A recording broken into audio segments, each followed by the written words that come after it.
Okay, so Allyson, first of all, congratulations for the US Championships and taking the 400 metre title. You're doing the 200 metres tomorrow. How has your training changed between the US Champs and today in preparation? Just trying to focus a little bit more on the blocks and technique things. So I'll see where I'm at after having done a few 400s in the past and trying to come back to the sprint. So it's always a tough balance, but I'm excited to be back in the 200.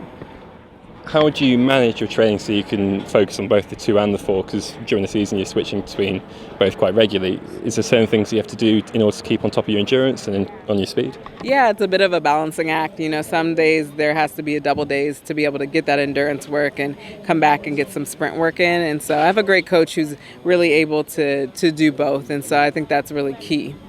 So when you do these double days, what's kind of a typical day for you? Is one a lighter session and a heavier session in the afternoon, for example? Yeah, for example, we may come out and do block work, do curve work, and then the second session we may come back and do some type of tempo running, 600, 400, 300s, something to that effect.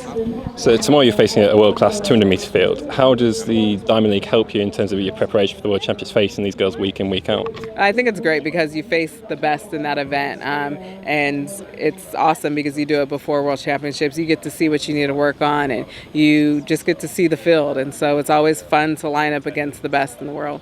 So what's a typical 24 hours leading into the race for you? Is there certain things you go through, like a routine or like words of encouragement you give yourself on the start line?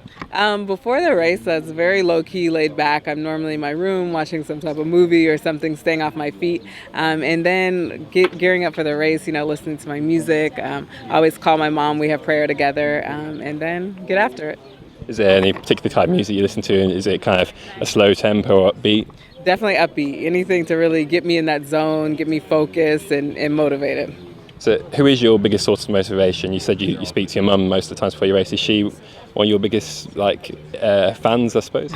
Yes, definitely. My mom is. All my family supports me. They all follow along back home, so that's really cool. I have great friends and find inspiration from all over the place. Okay, great. Well, good luck tomorrow, and we'll see you there. All right, appreciate it.